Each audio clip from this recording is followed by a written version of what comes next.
Bagambyeko mwaba badde bekeja omwana amaze okutuuka ebibadde byogerwa abagayi ba kuno ekizimba amaze okukyabya amazzi gakulukuta gye gayitanga ne bw'ogawugula tawaana bwemage ffe twatyaba nkukulya biyidde kati musembere tusosootodde nandibadde wattima obutaabakunga wadde nga mulimu abanatusunga bweyaze n'eddogo nkusabye genda ffe wano tulina engabo etabaala muliwa wali mulina essanyu musiituke tukakkanya ab'ennugu ya kuno aliwo nkoonera mwampagira nejage sembera tujaganye engoze gawudde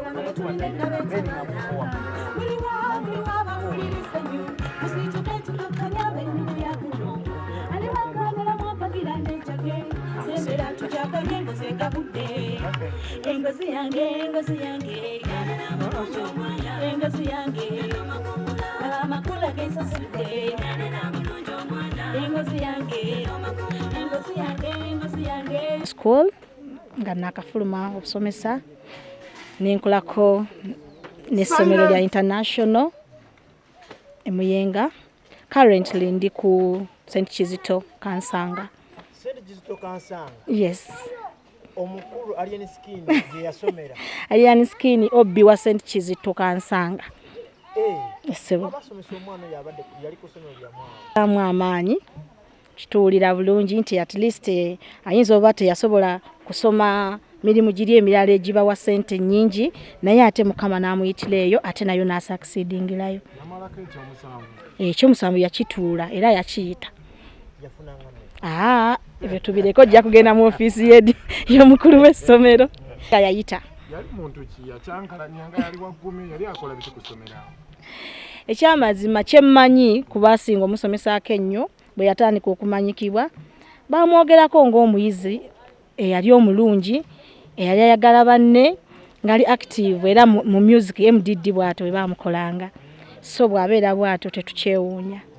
Empisa z'emmwe muzogerako ki ng'abasomesa abamusomesa abantu abamulugunya nti akuba abantu akola biki?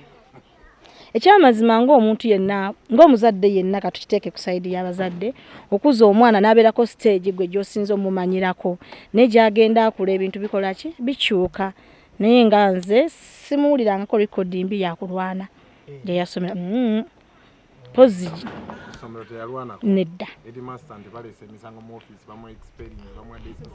sikiwulirangako nga head teacher akyogerako wabula kimusanyusa waliwo lwe yakola bamukiyita mutiya lwe yayisaamu drive egaali. Yes.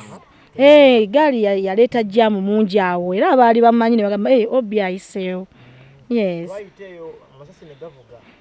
Ago nagawulira buwulizi oba nsambye eyo saabitegeera nnyo naye nga nawulirako tegavuga. Oli muyimbi? Ndi muyimbi. Alien skin mutabanyi ogwe yamusomesa. Ati yasomera ku ssomero ly'osomesa. Lwaki tomusaba kolabo? Ekyamazima style ya alien skin si ye yange. Nyinza okuba nga tetukwatagana mu bye tuyimba. Kyogamba tosala musaba kolabo. Anti bagamba yaliko akalire. Ekyamazima okuba nti nfokasinze nnyo mu band side. Side eyo yinza okumbeerera enzibu. Maybe with time to come. Sikati. Katumuvaako omuwabulamu kigera kisawo. Kyenyinza okumugamba byonna nti nga nze mwagaliza era mwagaliza kinene abeere ku top ng'abalala betwegomba. In fact tutandise omwegomba nange nkimanyi one day one time nja kubanga ye. Bantegedde olw'omulimu omulungi bapromota bange gwe bankozeemu naddala promota Rupi kubanga buli radio gye ntuuseeko buli TV gye ntuuseeko omulimu agukoze bulungi.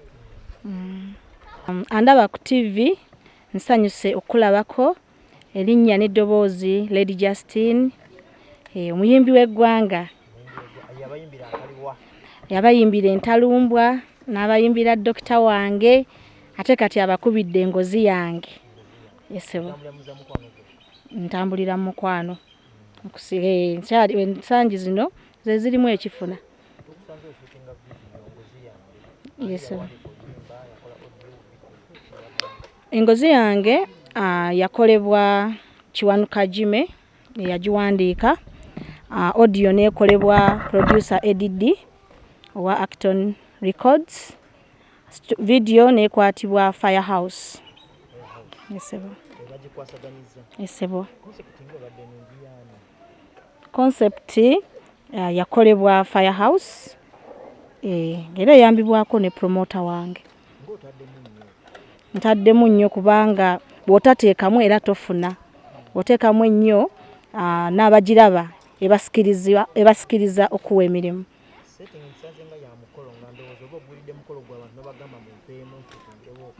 Nedda ssebo nakyagalako naye nendaba nga kiyinza obutaba kyangu olw'ensonga. Nayagalako okufuna oba omukolo gw'omuntu nga tanaba abako tebanatuuka naye neesanga nga tekisoboka kubanga bakuddisaamu emirundi mingi teri ayinza kugumiikiriza abakoobe bali ku geeti ate gwokyashootinga video. Neesanga nga nina okugutegeka ng'omukolo. Esebo. Ekyamazima bwe mbalaabalamu miliyoni 8 zigudde wali. Nkola video. Anti naawe ondaba olabye buli abaddemu bwafaanana. Ekyamazima nze ndi musomesa mutendeke. Obusomesa bwonsasula omusaala. Emikolo gindeetera naye n'emikwano. Okutwaliza wamu neebaza mikwano gyange mingi video eno okusingira ddala ekoleddwa emikwano ne dokita wange. Ebisinza okunsanyula ku video eno yentimba gye mbadde sirabangako. Ekyamazima mbadde manyiridde tenti ziri ez'obusolya. Nabadde nkyalaba nga batimba ne neesikaanamu ne ŋŋamba bino bigenda kufaanana bitya nga sibitegedde naye gye biggweredde nga yes kirungi. Ebisinza okunsomooza ebadde embeera ya budde. Budde bwasoose ne bucyankalanamu ku makya ffenna ne tunakuwala naye weziweredde essaawa 5 ate bubadde butandise okutereera.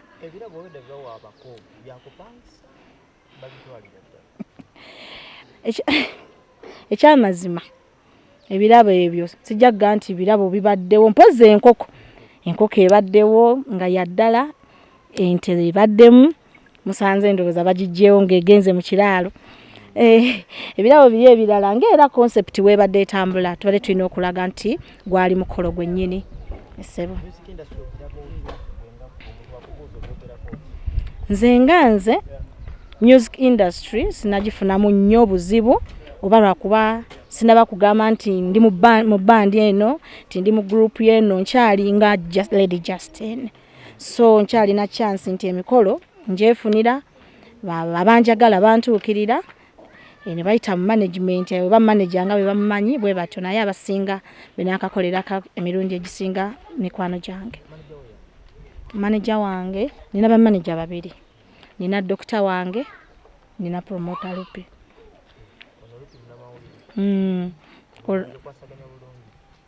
Ade tana Mpisa bubi.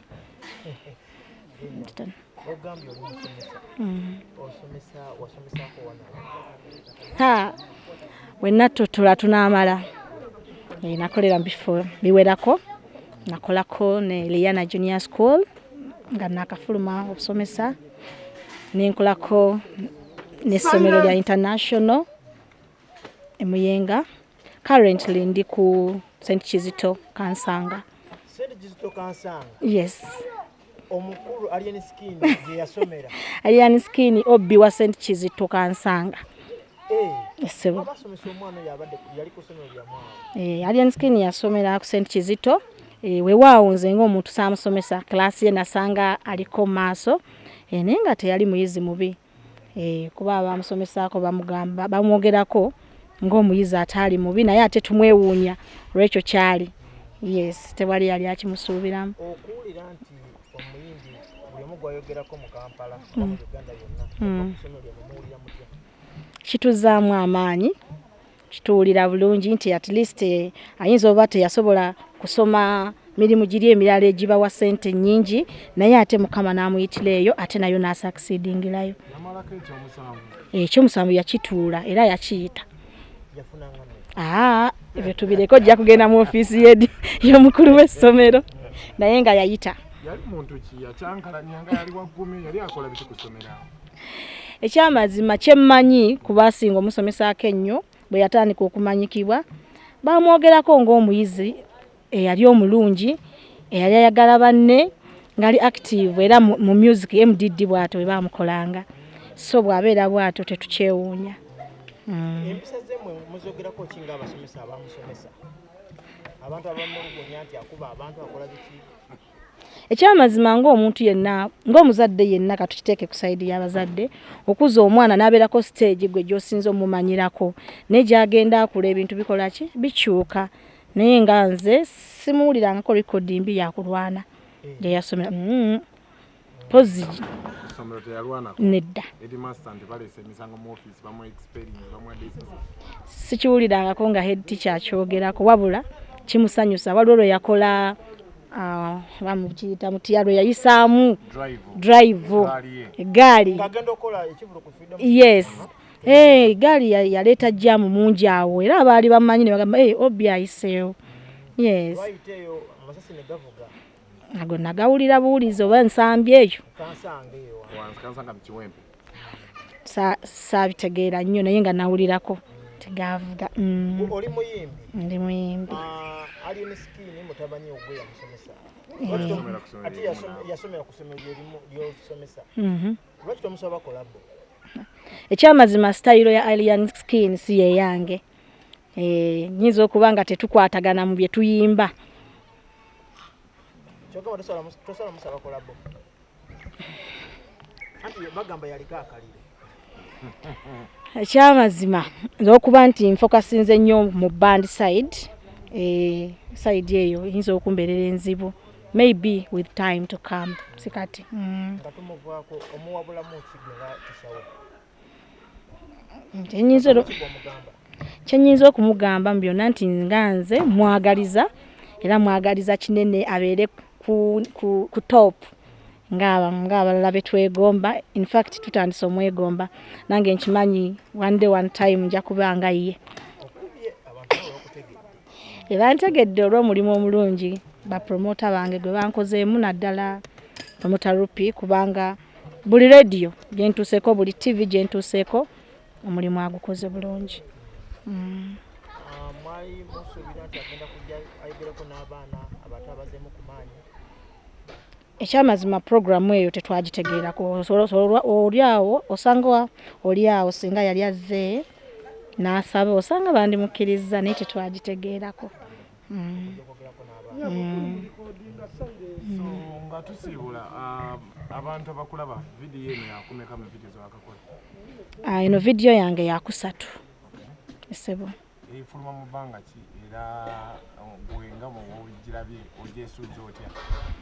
Nga bwenjirabye nga bwetambudde mpulira saagala na wiiki eggweko nga sinagifuna kuba ndaba buli kimu kibadde kirungi. Njagala okwerabako nange bwembiibizza amazina.